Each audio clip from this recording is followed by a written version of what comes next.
Камару Усман ислам немесе Мадаленаны жеңгенімен шығады, иә? Мен екеуімен де шығамын деп үміттенемін. Достар, нигериялық кошмар қазақтың кошмарынан қорқып қалды. Камару Усман Шавкатпен шыққысы келмей тұрған секілді. Ол Ислам Махачевпен немесе Джек Делла Мадаленамен шығам деп тұр. Және де маңызды емес, кім ұтады, кім жеңіледі, бәрі екеуімен әйтеуір шықсам болды деп тұр. Енді менің ойымша ол екеуімен де шығуға лайық емес, және мен бос сөздерді ұнатпаймын, сондықтан таза цифрге қарайық. Ол соңғы 4 жекпе-жектің 3-еуін жеңіліп, тек 1-еуін ғана жеңген болатын. Ол онымен қоса арада 2 жыл салып қана Хоакин Баклиге қарсы төбелесіп жеңген болатын. Камару Усман кішкене шатасып қалған секілді. Ол 1-3 емес, 3-1 рекордпен келе жатырмын деп ойлап тұрма?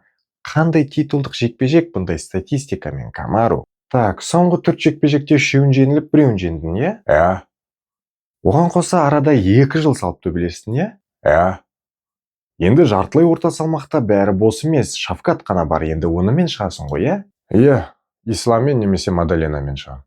Немесе титульный бой. Немесе Ақ үйде. Немесе тағы.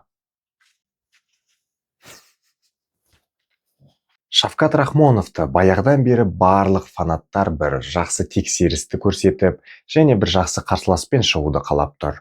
Ал Усман болса динозаврлардың уақытынан бері төбелеспеген, және бұл өте керемет жекпе-жек болады.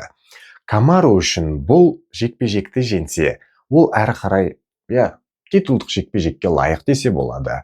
Ал болмаса, онда ештен кетпейді. 3-1 рекордына тағы да 1 цифр қосыла салады. Болғаны.